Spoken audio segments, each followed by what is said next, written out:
आप सभी का नमस्कार, सभी का स्वागत, सभी को नमस्कार, बहुत बहुत स्वागत आप सभी का। मेरा नाम आमिर है। Doctor Mukesh Pancholi online platform पे आप सभी का हार्दिक स्वागत, अभिनंदन करता हूं। तो चलिए दोस्तों, सभी लोग आ जाइए, ज्यादा से ज्यादा लाइक और शेयर कर दीजिए सेशन को फटाफट से। अपना लाइक और शेयर का बटन जो है वो बिल्कुल पास ही रखा कीजिए, ताकि जैसे ही क्लास ऑन हो वैसे ही बटन दबा दिया जाए। ठीक है, तो जल्दी से जल्दी बटन दबा दो, फटाफट से फटाफट। जितने आपके क्वेश्चन अपडेट होंगे उससे पहले हम लोग जो है थोड़ी सी वार्तालाप कर लेते हैं, थोड़ी बातचीत कर लेते हैं। एक तो सभी लोग जो है वो प्लीज ज्यादा से ज्यादा शेयर करेंगे, लाइक करेंगे सेशन को, ताकि जो है ज्यादा से ज्यादा लोगों तक ये पहुंच सके। गुड इवनिंग अंकु, पूजा, वेरी गुड इवनिंग जीटू मेरे भाई, क्या हाल चाल है? बढ़िया।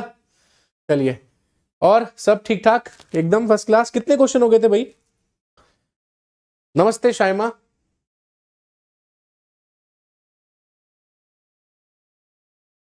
कितने क्वेश्चन हो चुके थे, जल्दी बताओ।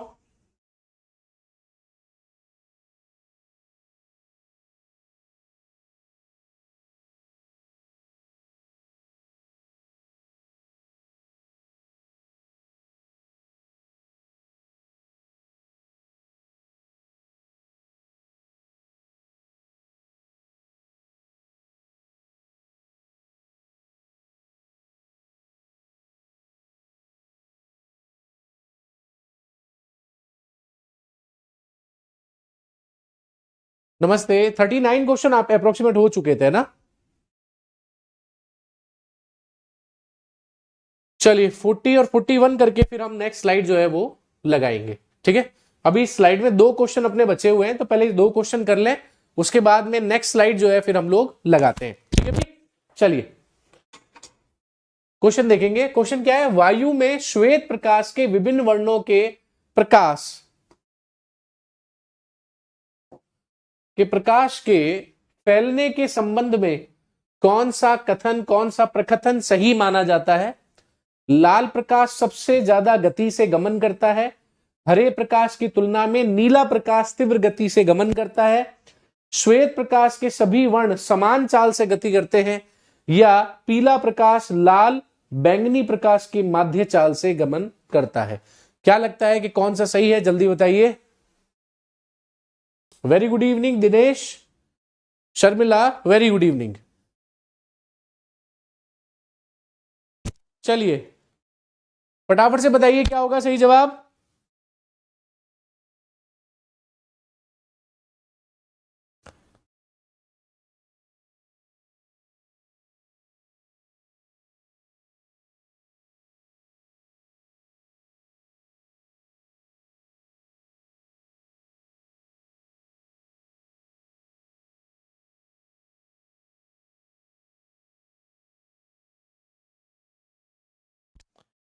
गति से गमन करने के बारे में बात हो रही है।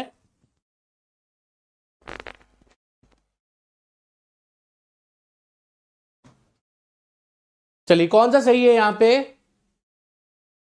साइमा कहती है लाल प्रकाश सबसे ज्यादा गति से गमन करता है। श्योर है?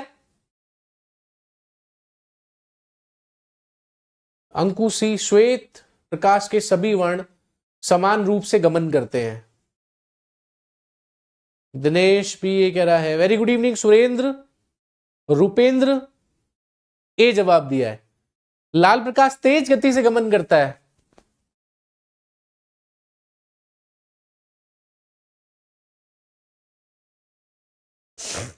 Very good evening.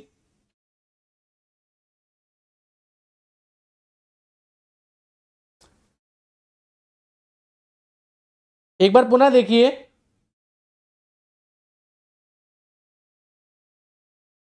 वायु में श्वेत प्रकाश के विभिन्न वर्णों के प्रकाश के फैलने के संबंध में कौन सा कथन यहां पर सही है?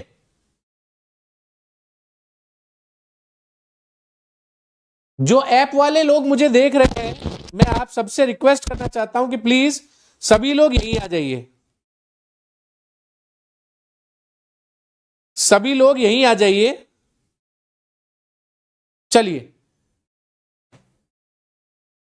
वेवलेंथ मैक्सिमम होती है, यहां पर कौन है? रोशन लाल, प्लीज जो है वो यूट्यूब पर आ जाइए ना। चलिए, यहां पर हम लोग बात करें तो दोस्तों, लाल रंग प्रकाश सर्वाधिक गति से गमन करता है, ये उसके लैम्डा से इफेक्ट नहीं है ना, अगर देखा जाए तो।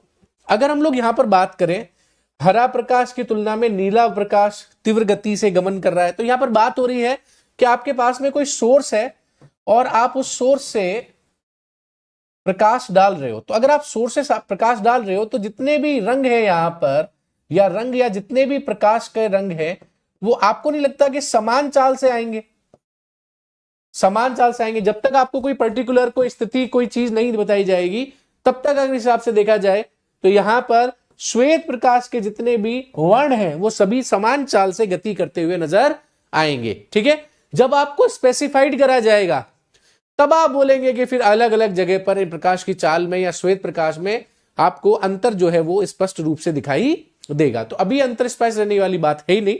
ठीक है, इस संबंध ये क्वेश्चन पूछा गया है, आया हुआ क्वेश्चन है। जब भी ऐसा कोई क्वेश्चन आए जिसमें यह पूछा जाए कि सभी वर्ण में क्या होगा, तो विभिन्न वर्णों के प्रकाश फैलने के संबंध में सभी जो वर्ण प्रकाश हैं या श्वेत प्रकाश है वो सभी रंगों में या सभी वर्णों में बिल्कुल समान रूप से गमन करता है, समान रूप से गति करता है। ठीक है भाई, क्लियर है? तो अंकु ने और जीटू ने जवाब यहां पर बिल्कुल सही दिया था। Very good. चलिए, ऊंचे भवनों के शीर्ष पर लगे हुए खतरे के निशान लाल वर्ण के होते हैं, लाल रंग के होते हैं। इन्हें दूरी से आसानी से देखा जा सकता है क्योंकि अन्य वर्णों की अपेक्षा लाल वर्ण का प्रकाश कैसा होता है? धुएं और कोहरे द्वारा सबसे ज्यादा प्रकीर्णित होता है, न्यूनतम प्रकीर्णित होता है, सबसे ज्यादा अवशोषित होता है, या वायु में तीव्रतम गति से चलता है। आपके हिसाब से क्या सही जवाब होगा? जल्दी बताइए। हाँ, फैलने के संबंध में पूछ रहा है दिनेश नागर। अगर फैलने के संबंध में पूछ रहा है तो उस वक्त वहां पर सारी चीजें एक साथ, सारे रंग एक साथ फैलेंगे। और आपसे किसने बता दिया कि जो है वो स्पीड ऑफ लाइट जो है उसकी सबसे मैक्सिमम होती है? अगर बात प्रकीर्णन की आएगी ना, यहां पर गति के बारे में, चाल के बारे में बात नहीं हो रही है, प्रकीर्णन फैलने के बारे में बात हो रही है।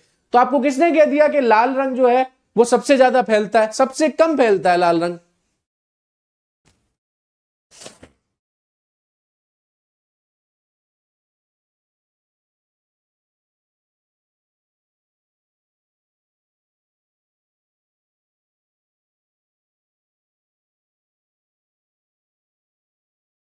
बिल्कुल सही जवाब है कि धुएं और कोहरे के द्वारा न्यूनतम प्रकीर्णित किया जाता है। तो लाल रंग अगर हम लोग बात करें तो लैम्डा मैक्सिमम है, इसीलिए इसका जो प्रकीर्णन है वो क्या होगा? मिनिमम होगा। ठीक है, तो बिल्कुल आप सभी के द्वारा जो है बात वो बिल्कुल सही दिया है, जवाब एकदम सही है। नमस्कार धाकड़ भाई, बहुत बहुत स्वागत आपका। चलिए अगले क्वेश्चन की ओर बढ़ते हैं। ओके, अगला क्वेश्चन ओवर हो चुका है, दूसरी पीडीएफ डाउनलोड करनी पड़ेगी। चलिए दूसरी पीडीएफ की ओर बढ़ते हैं, दूसरी पीडीएफ डाउनलोड करते हैं फटाफट से। मुझे नहीं पता था कि इसमें इतना कम ही बचा हुआ है, वरना मैं पहले से दूसरी पीडीएफ डाउनलोड करके रख लेता है ना।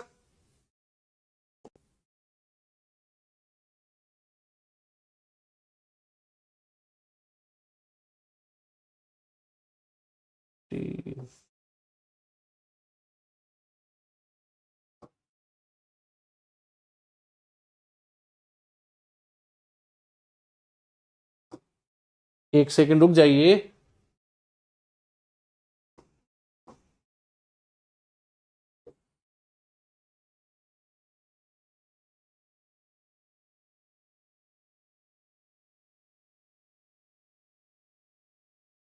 चलिए एक सेकंड जरा वेट करिएगा, वेट करिएगा, माइट भी अभी पीडीएफ नहीं भेजी हुई है। एक सेकंड जरा वेट कीजिएगा, पीडीएफ अभी आ जाएगी।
हाँ तो दोस्तों, जितने अभी पीडीएफ आ रही है उतने हम लोग कुछ और इंपॉर्टेंट जो है चीजें वो पढ़ लेते हैं, कर लेते हैं।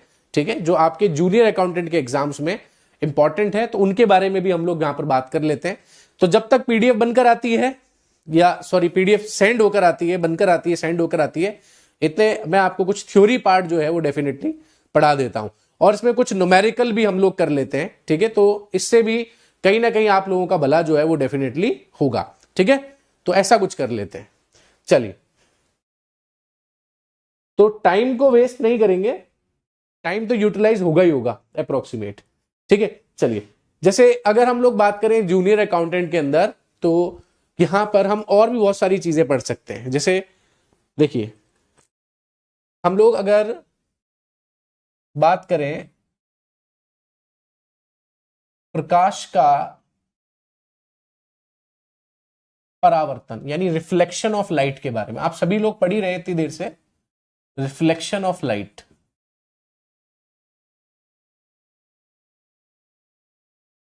रिफ्लेक्शन ऑफ लाइट, ठीक है, देखिए रिफ्लेक्शन ऑफ लाइट के बारे में बात करते हैं। ठीक है, यदि प्रकाश सतह पर आपतित होता है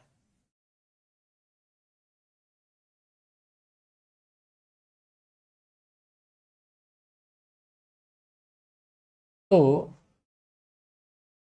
टकराकर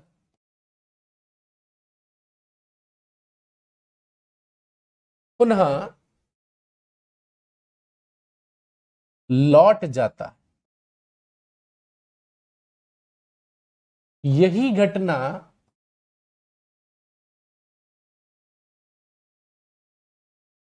परावर्तन है। ठीक है, तो देखिए अगर मैं बात करूं परावर्तन के बारे में,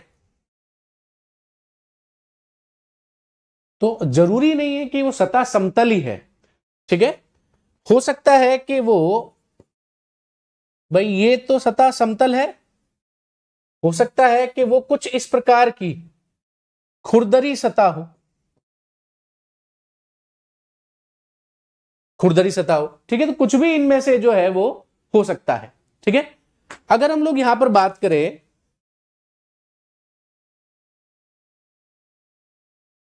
तो देखिएगा ये वाला क्षेत्र एक अभिलंब क्षेत्र कहलाता है, इसको मानेंगे हम अभिलंब,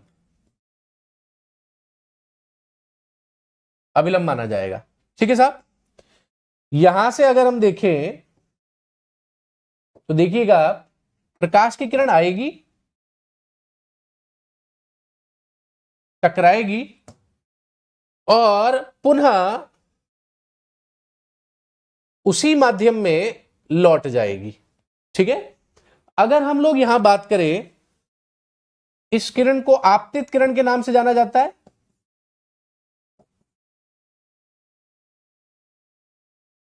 इस किरण को परावर्तित किरण के नाम से जाना जाता है। ठीक है, इन दोनों के बीच का जो एंगल है, एंगल आई है, इन दोनों के बीच का एंगल एंगल आर है। ठीक है, अब देखिए दोस्तों, अगर हम इस वाली लाइन को देखें, ये वाली लाइन जो है, इस लाइन को देखें और ऐसे देखें यूं, यानी मैं इसको थोड़ा सा आगे बढ़ा दूं, ऐसे बढ़ा दूं, तो यहां पर एक एंगल और बनता है जिसको एंगल डेल्टा कहते हैं। मैंने इसको पढ़ाया भी था, आपको पुनः पढ़ा रहा हूं, डेल्टा।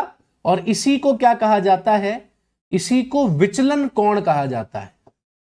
ठीक है, तो लास्ट टाइम विचलन कोण के ऊपर भी क्वेश्चन पूछा था, तो हम लोग विचलन कोण के ऊपर भी चीजें पढ़ सकते हैं। ठीक है, वेरी गुड इवनिंग सकीना। चलिए, तो यहां पर सर गर्म पानी डालने पर टूटने केमिकल चेंज होगा क्या? किस पर गर्म पानी डाल रहे हो, किस चीज पर गर्म पानी डाल रहे हो? अगर कोई कांच है या कोई भी चीज है तो इस तरह का परिवर्तन, केमिकल चेंज नहीं हो सकता, क्योंकि आप उसको पुनः जोड़ सकते हो, प्राप्त कर सकते हो, उसका केमिकल कंपोजिशन जो है वो चेंज नहीं हुआ है। ठीक है, चलिए अब देखिए, ये क्या कहलाता है आपका, ये एक विचलन कोण, एक डिफ्लेक्शन एंगल जो है हम लोग इसको कह सकते हैं। ठीक है, अब देखिए, अब अगर हम लोग यहां पर बात करें डिफ्लेक्शन के बारे में या विचलन के बारे में, अच्छा देखिए यहां पर इस चीज को थोड़ा सा और मैं ठीक कर देता हूं। ये वाला जो कंप्लीट एंगल है, ये वाला जो डिफ्लेक्शन एंगल है, ये एंगल 180 के अप्रोक्सीमेट जो है वो माना जाएगा। देखिए ये वाला जो एंगल है ये डिफ्लेक्शन एंगल है। तो अगर हम लोग यहां पर लिखें तो हम लिखते हैं कि एंगल आई और एंगल आर और एंगल डेल्टा हमेशा 180 डिग्री के आसपास जो है वो बैठते हैं, 180 डिग्री जो है वो आसपास बैठेंगे। ठीक है, अगर इस हिसाब से देखें हम लोग यहां पे, तो एंगल आई और एंगल आर दोनों क्या है, एक दूसरे के बिल्कुल इक्वल हैं, बराबर हैं। तो angle I plus del is equal to 180 degree, two angle I plus angle delta is equal to 180 degree, then delta is equal to 180 minus 2 angle I. तो हम यहां पर विचलन कोण की अगर गणना करते हैं तो इसी प्रकार से करेंगे। ठीक है, और angle delta is equal to 180 degree minus 2 angle r, दोनों पे गणना करेंगे। ठीक है भाई, क्लियर है? क्लियर है भाई? चलिए, आप सभी के बारे में अगर हम बात करें तो कई बार ये क्वेश्चन एग्जाम में पूछा गया है कि भाई डिफ्लेक्शन एंगल क्या होता है, डिफ्लेक्शन एंगल या विचलन कोण के बारे में पूछा जाता है।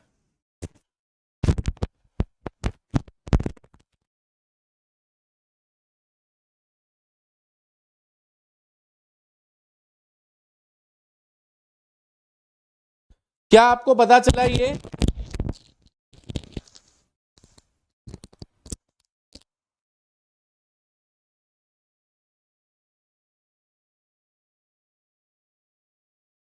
क्लियर हुआ?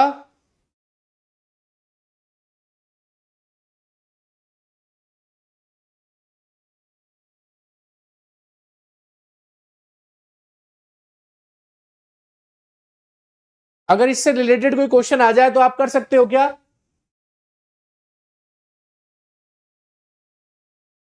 इससे रिलेटेड अगर कोई क्वेश्चन आ जाए तो आप कर लोगे क्या? देखिए ये डिफ्लेक्ट हुआ है ना, ये वाला डिफ्लेक्ट हुआ है, ये डेल फाई है ना, ये विचलन कोण है। ठीक है, गलती से बना दिया था मैंने इसको। ठीक है, हाँ आपसे पढ़ा था रिकॉर्डिंग क्लास में। चलिए बहुत अच्छी बात है, कम से कम आपने रिकॉर्डिंग क्लास में पढ़ा तो ये चीज समझ में आई होगी आपको। ठीक है, चलिए अब देखिए, अगर हम लोग बात करें, अरे वंदना प्रणाम प्रणाम बेटा, खुश रहो खुश रहो खुश रहो, बहुत बहुत खुश रहो, आराम से अच्छे से पढ़ते रहो। ठीक है, अब इस पे अगर कोई क्वेश्चन दे दिया जाए तो आप क्वेश्चन कर सकते हो। चलो मैं आपको क्वेश्चन देता हूं, आप मुझे क्वेश्चन करके दिखाना। ठीक है, चलिए दे दिया जाए कि मान लीजिए कि किसी या एक किरण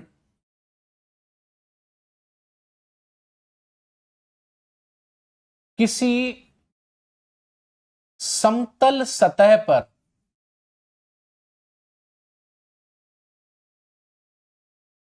आपतित होती है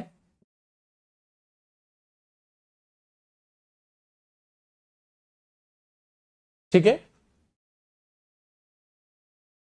तो आपतन कोण का मान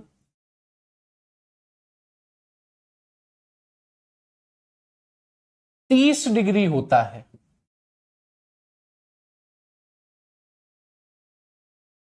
तो विचलन कोण होगा,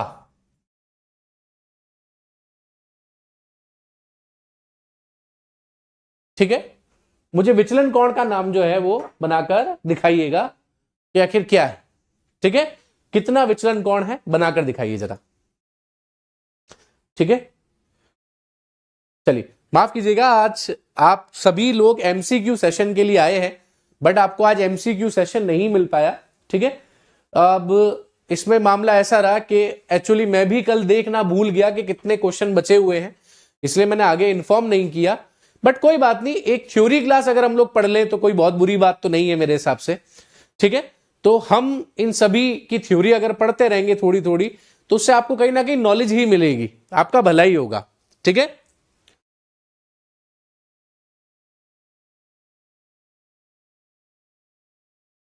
ठीक है, बिल्कुल बिल्कुल बिल्कुल, मैं ब्लॉक करवाता हूं। जो बकवास कर रहे हैं यहां पे प्लीज उन्हें ब्लॉक कर दीजिए।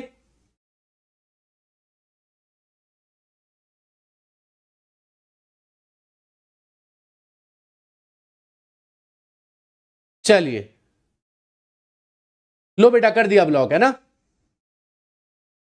लो, हो गया भाई। जो लोग फालतू टाइम पास कर रहे थे उन सबको मैंने ब्लॉक के लिए बोल दिया है। अब कोई भी अगर उल्टा सीधा मैसेज करेगा तो यहां से बस मुझे उसको क्लिक ही करना है, बस उतने ही टेक्निकल टीम उसको क्या कर देगी, ब्लॉक कर देगी, ठीक है। डिस्टर्ब बिल्कुल होने की जरूरत नहीं है। चलिए, अंकु ने निकाल दिया यहां पर, बाकी सभी भी इसका आंसर निकालो भाई प्लीज। सभी आंसर निकाल के दिखाओ, कैसे निकलेगा answer.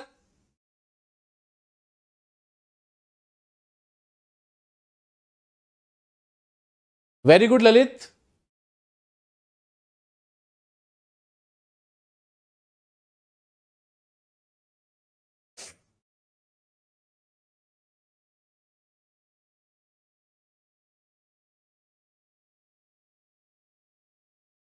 Very good Surendra. Very good Sonu.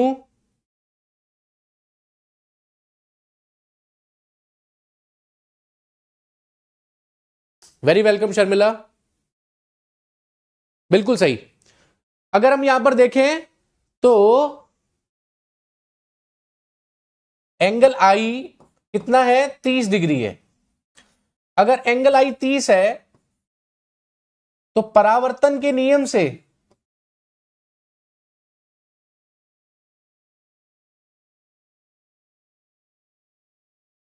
Angle are भी 30 डिग्री होगा, ठीक है। एंगल आर भी 30 डिग्री होगा। इस हिसाब का अगर देखा जाए तो हमने पढ़ा कि angle I plus angle r plus angle delta equal to 180 degree था। तो यहां पर हमने रख लिया 60 प्लस डेल्टा 180 डिग्री, तो delta phi 180 minus 60 degree, that means 120 degree. तो विचलन कोण का मान कितना आ गया साहब, 120 डिग्री आ गया, ठीक है। तो 120 डिग्री है ये पूरा कंप्लीट, अगर देखा जाए तो ये क्या है, पूरा 120 डिग्री का विचलन यहां पर हो रहा है, ठीक है। क्लियर है।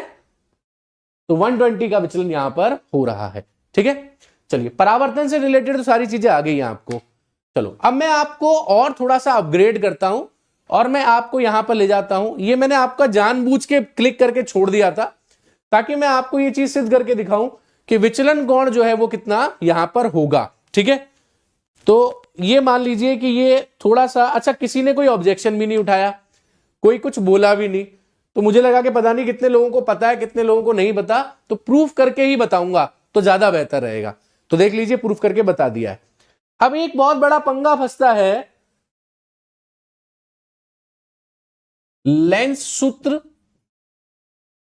व दर्पण सूत्र में। इनसे न्यूमेरिकल भी कई बार पूछे जाते हैं। आइए इसके बारे में भी बात करते हैं, ठीक है। सबसे पहले लेंस सूत्र के बारे में बात करेंगे और इधर बात करेंगे दर्पण सूत्र के बारे में,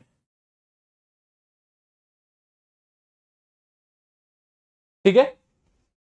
लेंस के बारे में बात करें तो 1/f बराबर 1/v माइनस 1/u,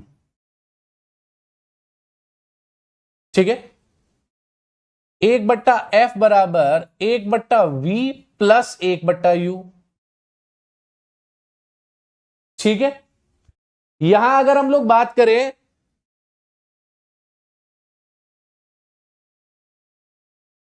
तो ये फोकस दूरी है, ये लेंस से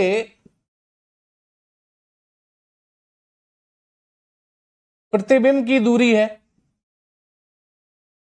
ये लेंस से वस्तु की दूरी है। ठीक है, लेंस से वस्तु की दूरी है। ठीक है, अब देखिए अगर यहां बात करें तो यहां पर भी वही सेम है, फोकस दूरी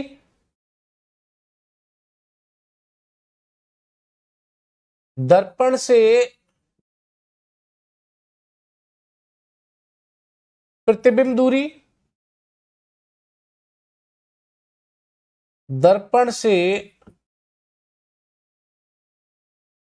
वस्तु की दूरी। ठीक है, चलो। हाँ ललित सिंह, बिल्कुल बिल्कुल बताएंगे, डेफिनेटली। इसके तो पढ़ ले, है ना मेरे भाई। चल, अब तेरे को तो आता है फिजिक्स में, तू केमिस्ट्री का पूछ रहा है, तो चल मुझे अब बता ललित जल्दी से कि जब मैं बात करता हूं अवतल और उत्तल के बारे में, ठीक है, यहां लिख लेते हैं अवतल के बारे में, F और V इन दोनों के मान आपको बताने। ललित बताएगा भाई, और कोई नहीं बताएगा, है ना, सिर्फ ललित बताएगा इनकी वैल्यू क्या क्या होती है ना भाई, और कोई नहीं बोलेगा। चलो ललित भाई बताओ, उत्तल और अवतल में VF और V की दूरी क्या है, जल्दी बताओ भाई। नहीं नहीं, कोई नहीं बताएगा अंकु, कोई नहीं बताएगा, सिर्फ ललित बताएगा। इसके अलावा कोई नहीं बताएगा।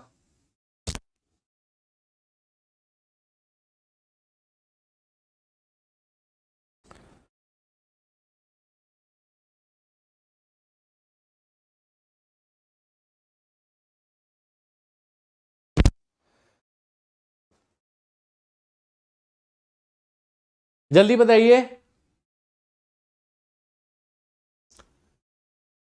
ललित भाई, बताओ जल्दी से, आई एम वेटिंग। अच्छा चलो ठीक है, एफ मैं बता देता हूं, फिर ललित भाई बताएंगे। अवतल में एफ नेगेटिव होता है और उत्तल में एफ पॉजिटिव होता है। अब ललित भाई बताएंगे जल्दी। उत्तल में अगर मुझे वी लेना है तो मैं पॉजिटिव लूंगा कि नेगेटिव लूंगा, और अगर अवतल में लेना चाहता हूं तो मैं नेगेटिव लूंगा या पॉजिटिव लूंगा, जल्दी बताओ ललित भाई। एक्चुअल में क्या है कि सजेशन का दौर चल रहा है, सब आकर मुंह उठाकर सजेशन देने आ जाते हैं, पढ़ना कोई नहीं चाहता। आई बात समझ में। आप देखिए नंबर ऑफ स्टूडेंट कम हो गए, नंबर ऑफ स्टूडेंट को ये लगता है कि सिर्फ और सिर्फ एमसी की क्वेश्चन करेंगे और हमारा मामला क्रॉस हो जाएगा। थ्योरी मत पढ़ाओ साहब हमको, क्योंकि थ्योरी तो हम सब जानते हैं, अगर दो न्यूमेरिकल ढंग के आ गए लेंस और दर्पण पे, हालतें खस्ता हो जाएंगी सबकी। ठीक है, तो ललित भाई अब जो है वो देख रहे होंगे इधर उधर से कहीं से, इसीलिए कहता हूं, हाँ मुझे पता है जाएंगे ललित भैया, पहली फुर्सत में जाएंगे, और भी बहुत सारे लोग जाएंगे, क्योंकि थ्योरी कोई नहीं पढ़ना चाहता। सब ये सोचते हैं कि थ्योरी बकवास चीज होती है, जबकि बिना थ्योरी के आप कभी भी कोई चीज या कोई न्यूमेरिकल नहीं देख सकते हैं। ठीक है, चलो कोई बात नहीं, आप मत बताइए, मैं ही बता दूंगा, पर अगली बार कोई ज्ञान मत देना भाई प्लीज, क्योंकि मैं ज्ञान से बड़ा पक चुका हूं। अगर अवतल दर्पण है तो अवतल दर्पण में हम V की वैल्यू नेगेटिव ही लेंगे, क्योंकि यहां पर प्रतिबिंब वास्तविक बनता है, और जब प्रतिबिंब वास्तविक बनता है तो इस स्थिति के अंदर जो वैल्यू है वो क्या ली जाती है, V की नेगेटिव ली जाती है। कब, जब दर्पण हो, है ना, ये दर्पण चल रहे हैं, दर्पण है ये, आई बात समझ में, दर्पण के अंदर बात कर रहे हैं हम लोग। हाँ, और उत्तल के अंदर हमेशा पॉजिटिव ली जाती है, और प्रतिबिंब कैसा बनता है, तो साहब आभासी प्रतिबिंब बनता है, आभासी प्रतिबिंब बनता है। ठीक है, और U के लिए अगर मैं बात करूं यहां पे, ठीक है, अच्छा, मैं काम करता हूं, यहां से मिटाता हूं, आपको अलग स्लाइड में बताता हूं, है ना। यहां से आपको शायद घिचपिच हो रहा होगा और ढंग से शायद समझ में ना आए। तो देखिए, हम बात करते हैं चिन्ह परिपाठी की। चिन्ह परिपाटी, साइन कन्वेक्शन किसके लिए? दर्पण के लिए, दर्पण के लिए। ठीक है, तो दर्पण के लिए अगर हम यहां पर देखें तो सबसे पहला अवतल दर्पण। अवतल दर्पण में फोकस दूरी नेगेटिव होगी, v की वैल्यू भी नेगेटिव होगी। ठीक है, और यहां पर याद रखिएगा कि प्रतिबिंब वास्तविक बनेगा, वास्तविक और उल्टा। ठीक है, उत्तल के बारे में बात करें,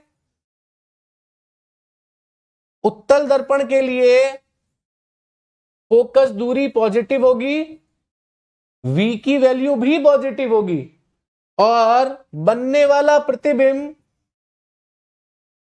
आभासी और सीधा बनेगा।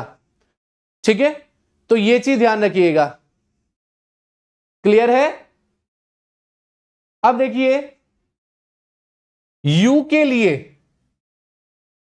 u यानी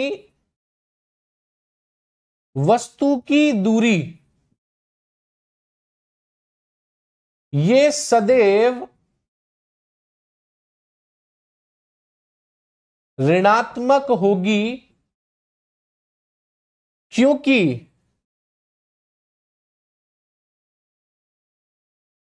वस्तु मिरर या दर्पण के सामने रखी रहती है।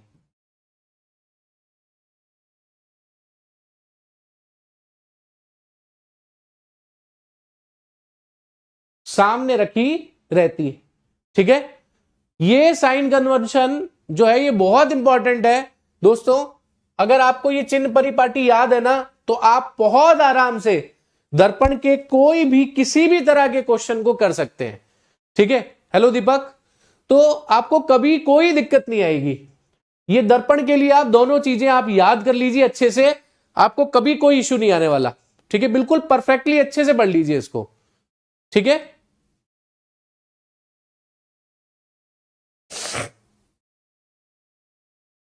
चलिए फटाफट नोट कर लीजिए इसको।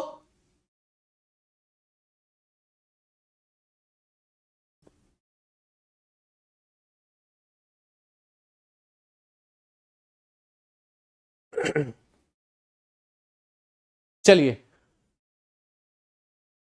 आप इसका स्क्रीनशॉट ले सकते हैं, मैं थोड़ा सा हट गया हूं, है ना। सर फॉर्मूले का न्यूमेरिकल भी करवा दो। चलो ठीक है, न्यूमेरिकल करते हैं। ठीक है, न्यूमेरिकल करते हैं, रुको मुझे न्यूमेरिकल निकालने दो।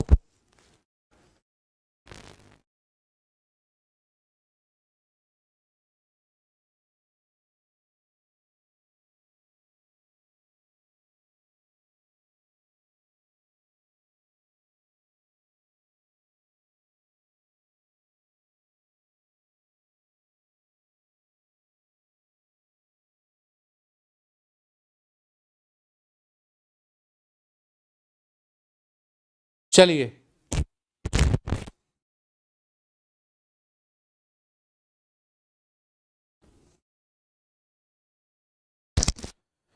न्यूमेरिकल करते हैं। देखिए न्यूमेरिकल, हाँ बिल्कुल, आइए न्यूमेरिकल निकाल के दिखाइएगा प्लीज मुझे, है ना। मैं न्यूमेरिकल करवाता हूं, आप न्यूमेरिकल निकाल के दिखाइएगा। चलिए, क्वेश्चन पहला है, एक उत्तल दर्पण है, एक कार में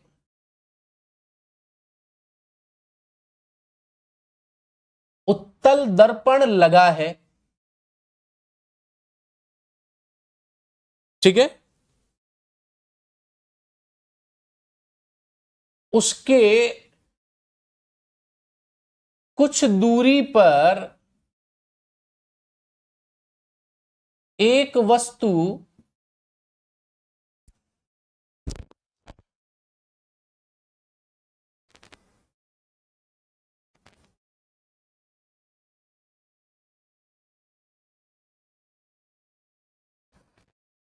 एक वस्तु 1.5 सेंटीमीटर दूर रखी है, ठीक है, यदि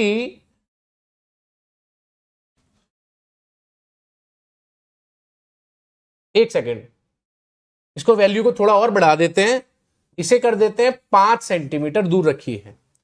यदि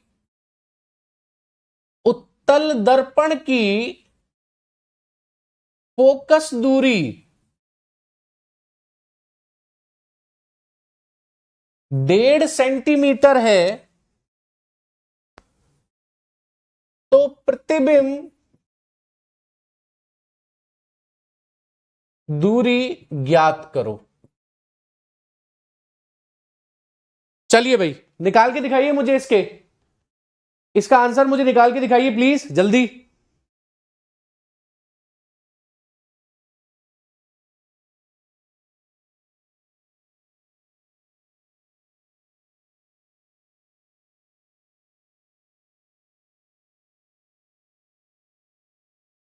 इसके आंसर निकाल के दिखाइए मुझे, ध्यान से पढ़िए क्वेश्चन को, और आंसर फॉर्मूला है आपके पास में, फॉर्मूला जस्ट आपने अभी पढ़ा है, फॉर्मूला लगाइए और आंसर निकाल के दिखाइए।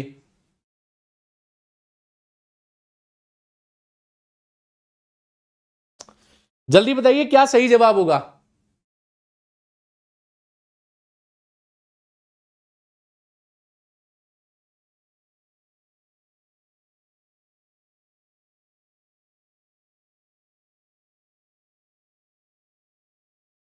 ठीक है भाई, अंकु का जवाब आया है 1.15 सेंटीमीटर। बाकी के लोग भी अपनी कॉपी और पेन निकालिए और फटाफट से इसे करके दिखाइए मुझे।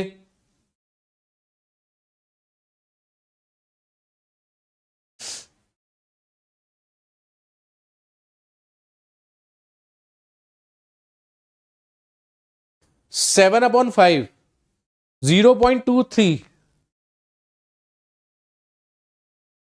1.15 सेंटीमीटर होगी वी की वैल्यू। ठीक है, निकाल के दिखाइए, पॉइंट्स में निकाल के दिखाइए मुझे क्या आंसर आएगा।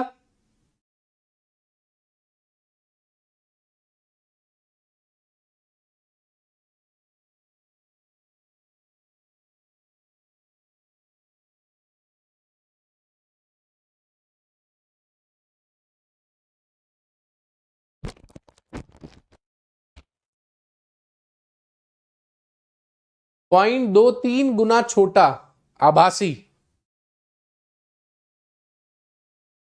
नहीं आवर्धन निकालने के लिए कहा नहीं कहा मैंने। 2.14 गोविंदा, गोविंदा भाई दोबारा देखो, सुरेंद्र की और अंकु की वैल्यू सेम आ रही है। साइमा वैल्यू वापस चेक कर, सिया वापस चेक कर वैल्यू क्या होगी, और सभी यहां पर जितने लोग विद्यमान हैं दोबारा से वैल्यू चेक करके बताओ वैल्यू क्या होगी।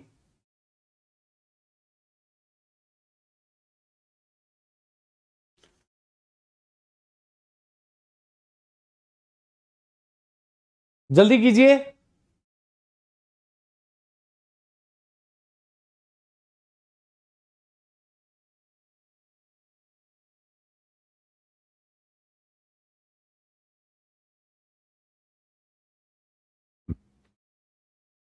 पूजा नहीं, दोबारा से देख। 1.36 दीपक, कुछ मिस्टेक है यार, थोड़ी बहुत कुछ मिस्टेक है, थोड़ी बहुत वापस देखो क्या होगा। अच्छा देखो मैं करवाता हूं, ध्यान से देखना। देखिए हमने अभी अभी जो है वो दर्पण सूत्र लिखा था, दर्पण सूत्र। दर्पण सूत्र क्या था भाई, दर्पण सूत्र था 1/f बराबर 1/v प्लस 1/u।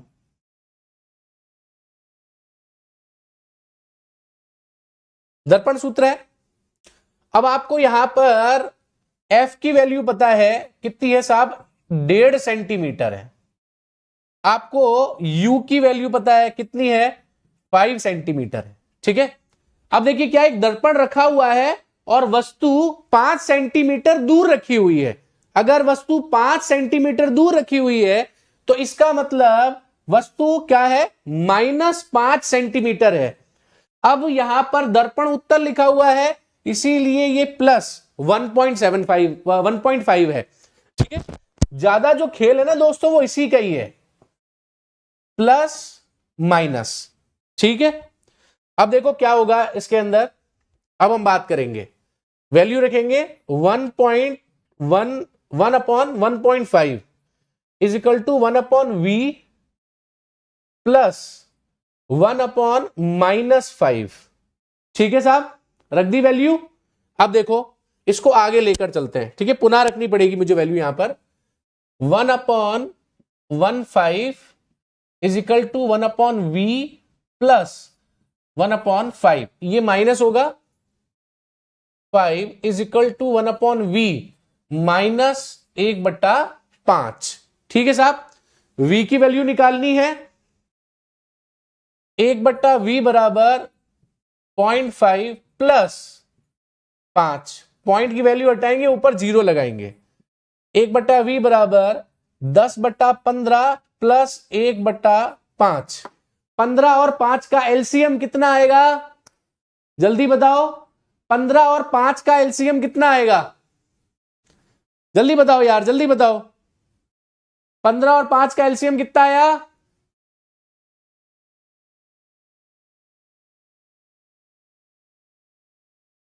जल्दी बताओ। 15 और 5 का एलसीएम 15 आएगा कि नहीं आएगा? अरे हाँ या ना तो बोलो नालायको। 15 आएगा, बिल्कुल 15 आ गया। 15 10 प्लस 5 दिया 15, 1/v। 1/v बराबर आया 13/15।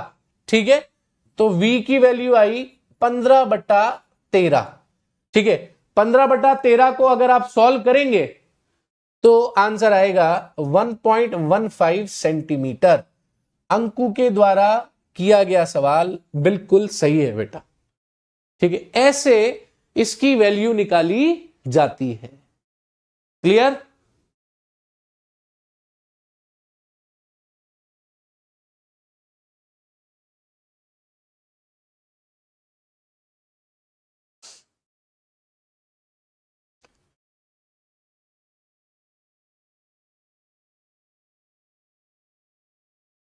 अब तो कोई दिक्कत नहीं है ना, अब तो क्लियर है। ऐसे वैल्यू निकाली जाती है इसकी।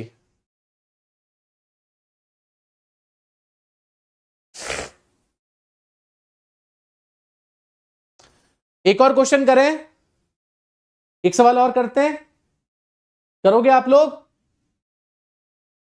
अच्छा सुरेंद्र, हाँ भाई सुरेंद्र ने भी बताया था, सॉरी सॉरी भाई सुरेंद्र, बुरा मत मानना प्लीज, है ना। सुरेंद्र ने भी बनाया था, बताया था, और अंकु ने भी बताया था। ठीक है, अब देखिए अगला क्वेश्चन सबका सही होना चाहिए। ठीक है, अगला क्वेश्चन मैं देता हूं आपको। चलिए नेट पे से ही दे देता हूं यार, क्योंकि मैं अगर क्वेश्चन दूंगा तो कई बार क्या होता है कि गड़बड़ी हो जाती है, अंकों में कुछ गड़बड़ी हो जाती है तो फिर दिक्कत हो जाती है।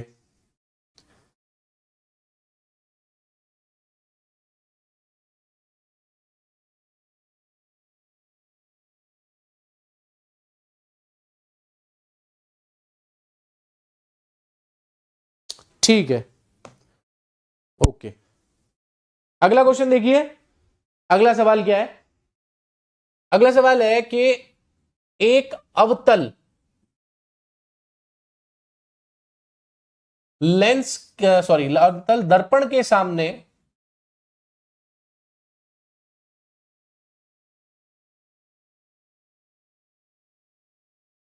25 सेंटीमीटर पर एक वस्तु रखी है।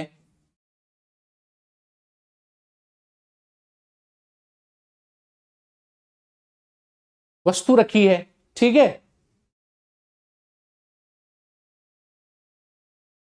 यदि अवतल दर्पण की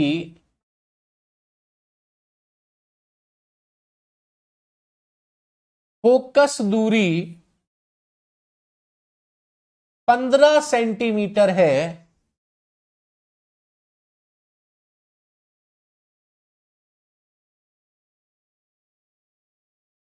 तो प्रतिबिंब दूरी ज्ञात करो। चलो अब की बार निकाल के दिखाओ और सभी के आंसर सही आने चाहिए, ठीक है।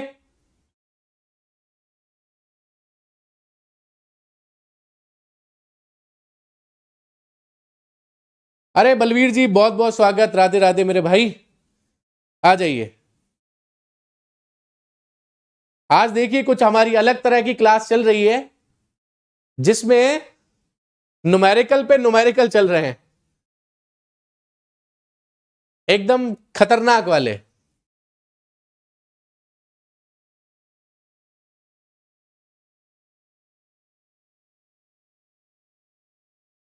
चलिए बताइए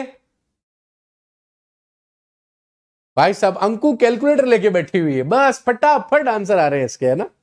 यहां क्वेश्चन लिखता हूं उतने आंसर आ जाते हैं। Thank you so much Surendra भाई।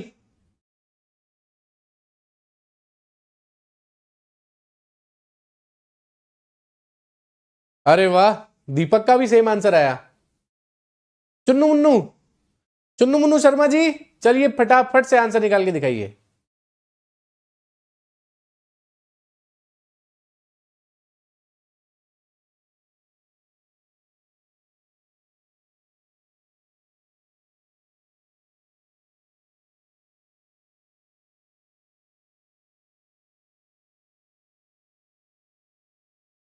अरे नहीं नहीं यार बलवीर भाई, ऐसी गलत बात है यार ये। अगर क्वेश्चन आ गया तो करना पड़ेगा ना, स्किप मत करो यार, क्वेश्चन करो। Very good very good very good, बहुत बढ़िया बहुत बढ़िया, वेल डन। वरना कॉपी लेके बैठा करो बेटा।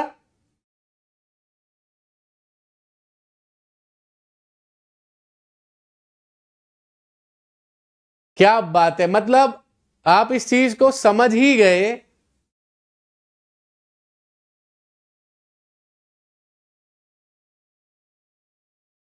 साइमा 3.75 है या 37.5 है, एक बार कंफर्म कर। ऑफिशियल पूजा 37.5 सेंटीमीटर की दूरी है कि -37.5 सेंटीमीटर की दूरी है?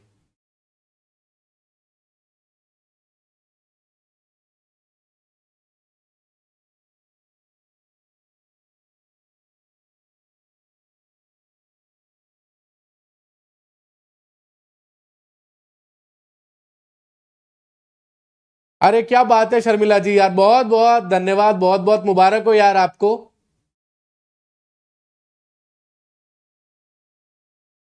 अरे यार बहुत बढ़िया बहुत बढ़िया, जूनियर अकाउंटेंट के आपने नोट्स भी बनाए, आपका आरएस प्री निकल गया यार, बहुत अच्छी बात है, रियली रियली बहुत शानदार।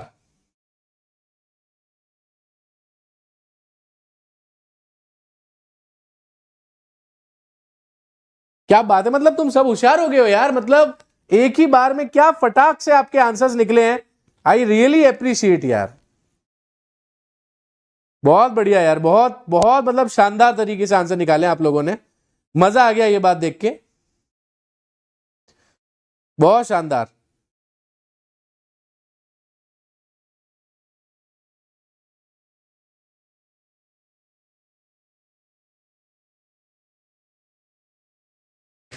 चलिए देखिए, ठीक है अब मैं कर देता हूं क्वेश्चन, आप मिलाकर देख लेना कि अब आप मुझे गाइड करना कि क्वेश्चन कैसे करते हैं, ठीक है साहब। चलिए साहब, मेरे पास में फोकस दूरी है 15 सेंटीमीटर, ठीक है। नेगेटिव और पॉजिटिव जल्दी बताओ। यू है 25 सेंटीमीटर, नेगेटिव या पॉजिटिव ये भी बताओ।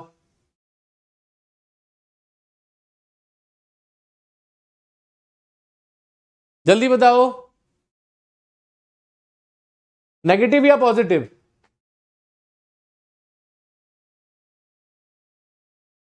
कौन सा दर्पण है, कौन सा दर्पण है? हाँ, अवतल दर्पण है माइनस, वस्तु सामने रखी है तो माइनस, और v की वैल्यू निकलेगी वो भी निकलेगी माइनस, है ना। यानी 1/f is equal to 1/v plus 1/u। v की वैल्यू निकालनी है तो 1/v बराबर हो गया 1/f माइनस 1/u। इस तरह से आपकी वैल्यू निकलेंगी। ठीक है, चलिए आगे बढ़ते हैं।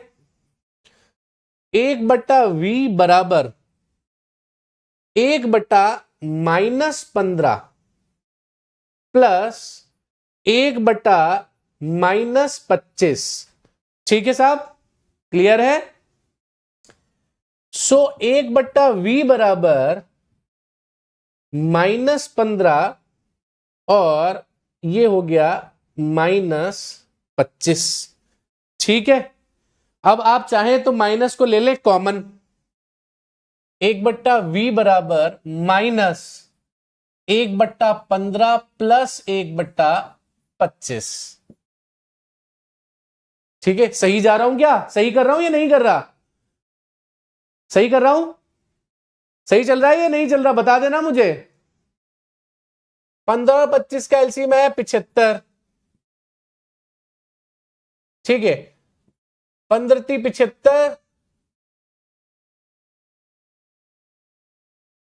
15 × 5 = 75, 25 थी 75। 1/v बराबर -8, सॉरी, हाँ सही है, सही है, -8/75। ठीक है क्या? ठीक है या गलत है? गलत हो गया? माइनस नेगेटिव के अंदर। अच्छा ये चक्कर हुआ क्या? नेगेटिव में गलत हो गया क्या?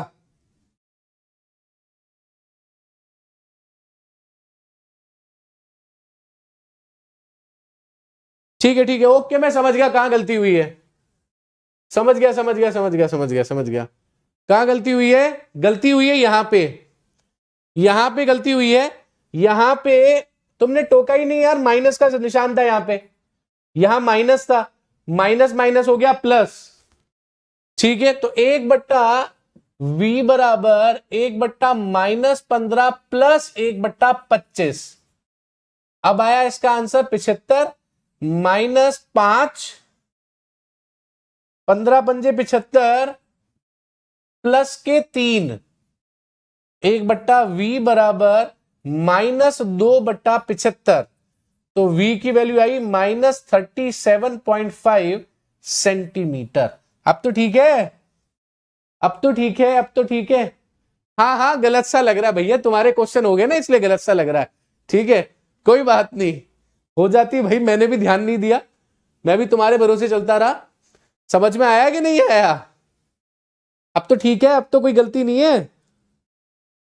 देखो मेरी गलती कैसे निकाल रहे हो, फटाफट से मेरी गलती निकाल लेते हो, है ना? बहुत बढ़िया बेटा, बहुत सही जा रहे हो। मतलब बिना, बस एक बार आ जाए सर गलत हो गया आपका, हाँ सही बात है। ये नहीं बता रहे हो कि खुद की भी गलती है, एक बार बोल दो कि हाँ सर देखो आपने पॉजिटिव कर दिया, नेगेटिव कर दिया, है ना? सही है। मौका मत छोड़ते, मौका नहीं छोड़ते बिल्कुल भी।